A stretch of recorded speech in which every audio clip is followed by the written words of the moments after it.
In a quiet corner of a small town, a teenage girl named Emily sat curled up in her room, feeling like the world was moving forward without her. At 16, life felt like a mess of disappointments and confusion.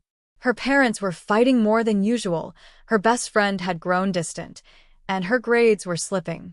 Every night, she found it harder to sleep and even harder to hope. But one evening, feeling like she might drown in the silence, Emily pulled out an old notebook, turned to a blank page, and wrote the words, "Dear future me." It became a habit. Every time things got too heavy, Emily would write letters to a version of herself she hoped would exist someday. Not just older, but stronger, wiser, and free from the ache she carried. She wrote about the fights at home, the moments she felt invisible at school, and her dreams of becoming an artist. She ended every letter with a quiet question. Will you make it through? Years passed. Life, as it always does, shifted in unexpected ways. Emily moved out at 18, working late nights to pay for college. She barely had time to think about the girl she used to be.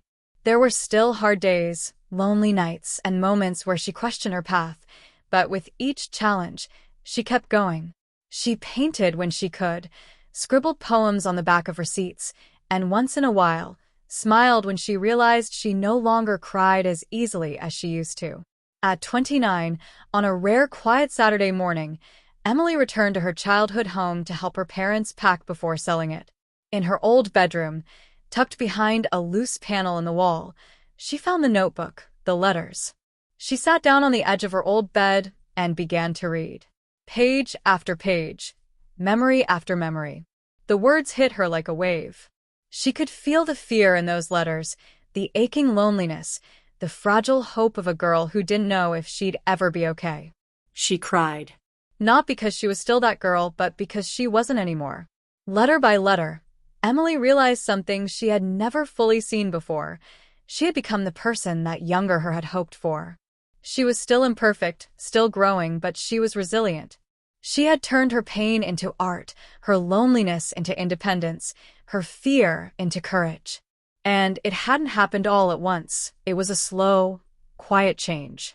The kind of growth that creeps in while you're busy surviving. As the sun poured into the room, Emily wrote one more letter in the back of the notebook. Dear younger me, you were braver than you knew. Thank you for not giving up. Who you become is shaped by who you were. Even in your darkest moments, you're laying the foundation for a stronger, kinder, wiser future self. Growth is not loud or obvious. It's in the small choices to keep going, to believe in something better, even when you can't see it yet. Have you ever written a letter to your future self? If not, try it today. Write down your fears, your dreams, your questions, and tuck it away. One day, you'll look back and realize how far you've come. Let us know in the comments, what would your letter to your future self say? Subscribe to Wisdom Tales for more life-changing stories. And remember, your story isn't over yet.